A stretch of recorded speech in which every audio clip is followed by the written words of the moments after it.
octobre 2023, Valton. Bonjour, bonjour, bonjour. Aujourd'hui, parti au petit matin de Valton, je vais monter à la cime 40, 3195. Ici, la route a coupé la combe en deux. Elle va la traverser.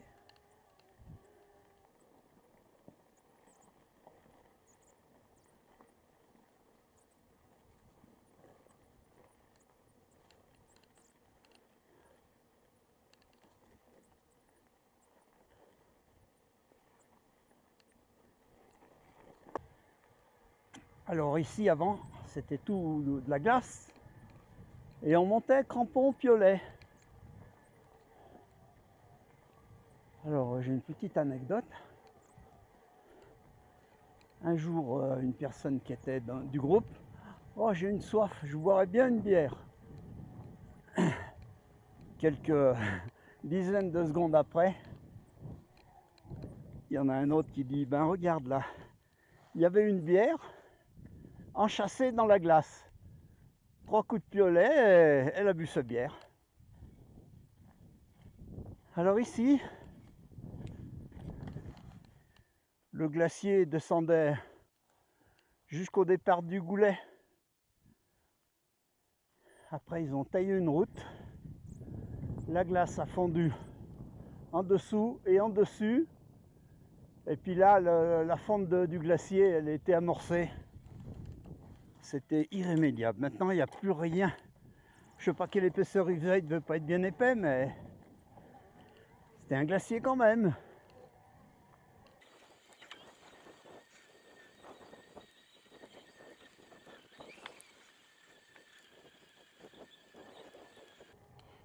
C'était une course. Les guides nous emmenaient à la cime 40. Il n'y avait pas de route, bien sûr, nulle part.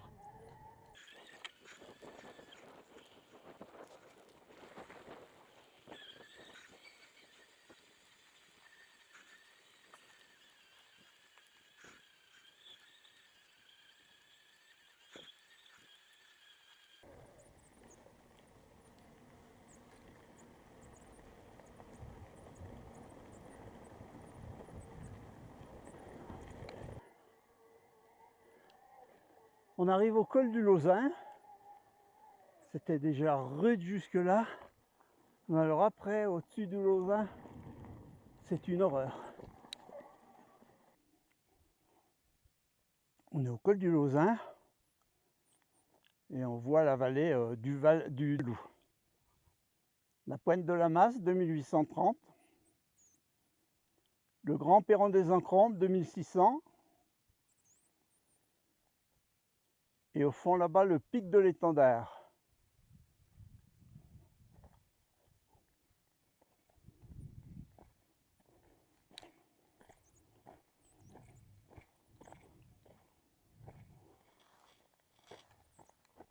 Alors il y a très longtemps, il y avait une épaisseur de glace dans la face nord là, tout à l'ombre.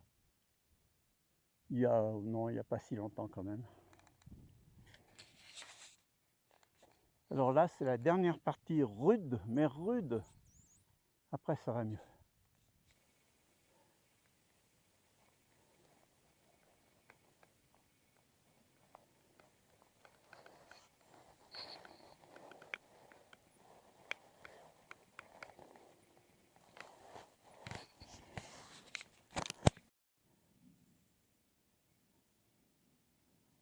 Je suis à 2900. On voit le départ du téléphérique.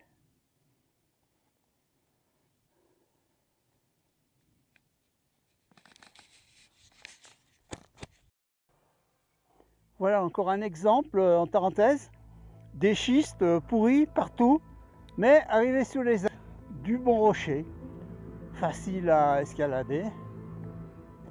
C'est vraiment étonnant. Chaque fois je suis étonné.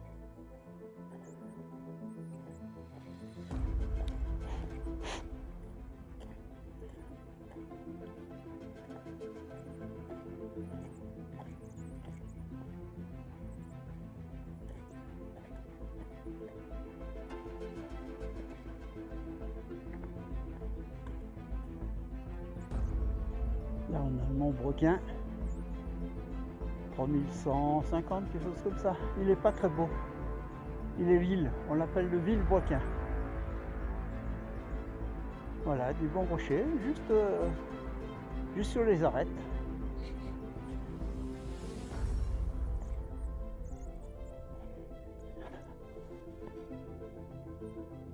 Là, il me reste 200 mètres. Ah ben on voit le sommet, pratiquement. Non, 200 mètres de dénivelé.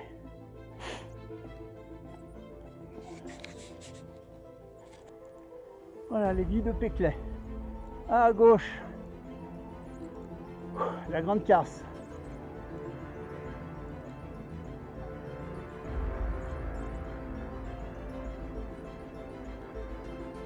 L'univers minéral de Balto.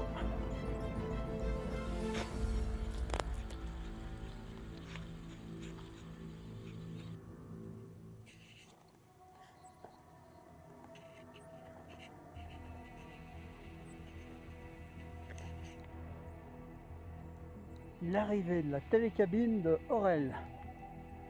2 tronçons.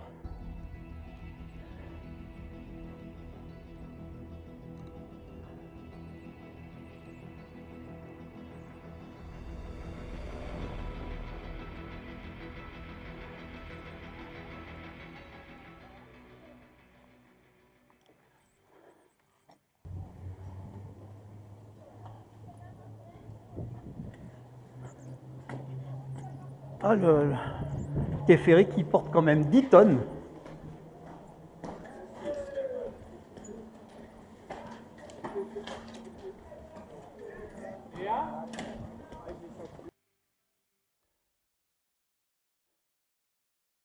C'est pas possible, je crois qu'ils ont mis un tapis roulant.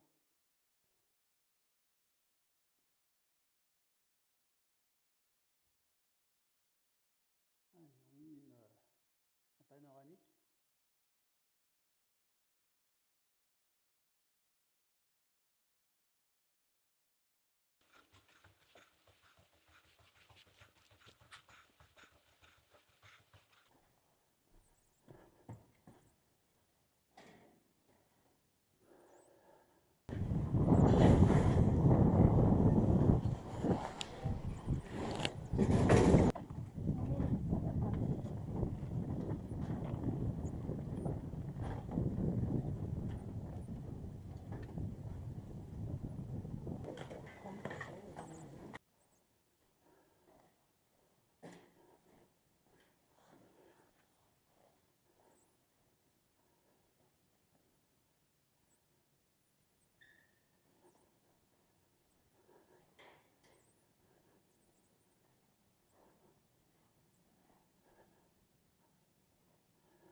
Voilà l'inconvénient des téléphériques. 120 personnes à la fois.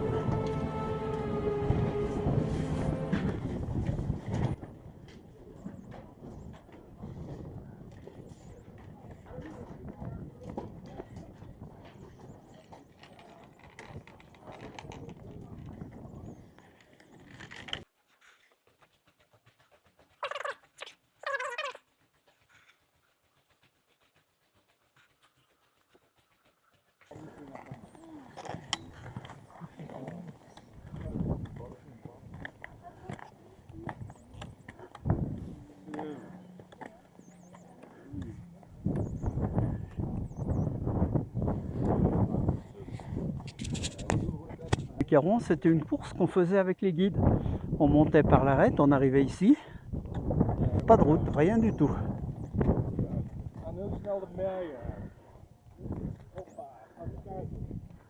Aiguille de Péclet. La Grande Casse, le Mont Pourri. Oh la vache! Oh, c'est dangereux là!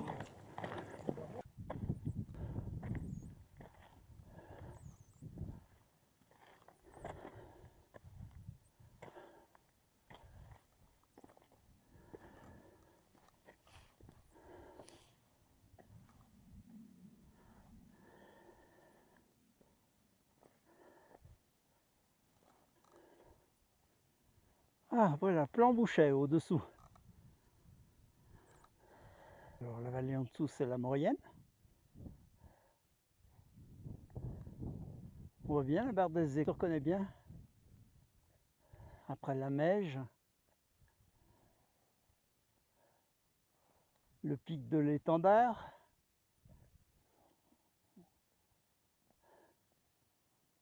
Là, on voit le Grand Perron des Encombres et à sa gauche, toute la partie de gypse qui est...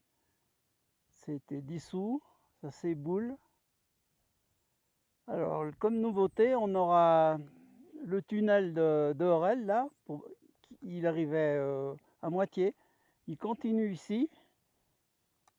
Il va passer, il passe là dans le dispatcher qui permet de voir, d'aller au petit panoramique ou de monter au téléphérique. On passe d'une télécabine au téléphérique sans avoir froid là.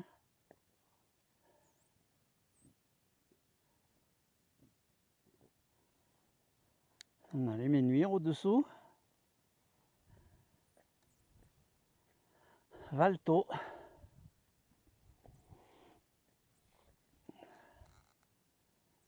Ouais, la Solire, le Mont Blanc, l'Aiguille du Fruit, Grand Bec et Grande Casse, Aiguille de Péclet,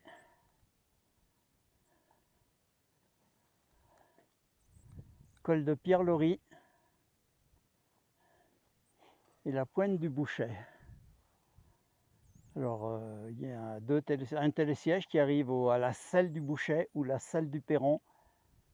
Et c'est le point culminant des Trois Vallées à ski.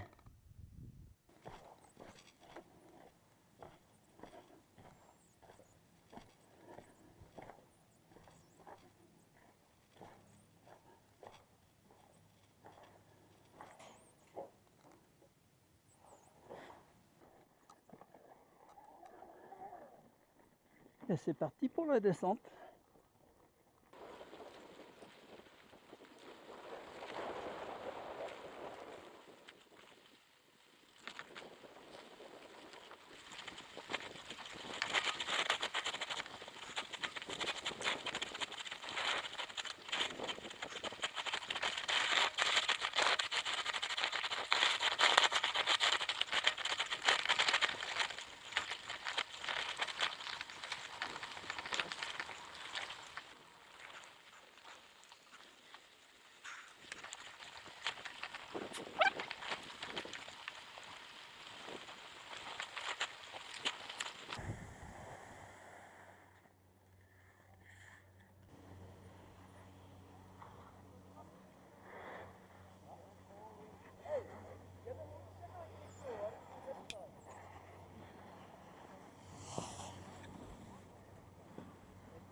Voilà, une grande cassure dans le glacier, dans l'ancien glacier.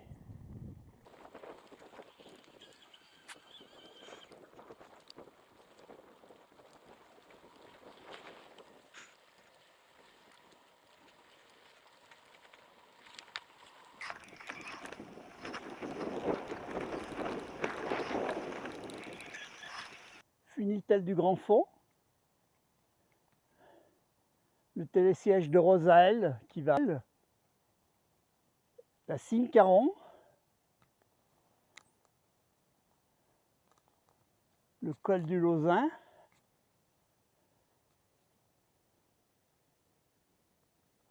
et le télésiège de Boismain.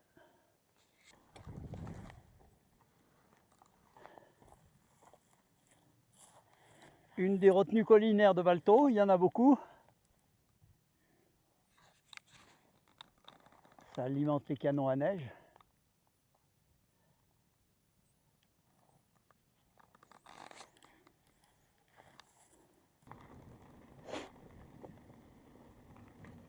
Une marmotte. Une marmotte.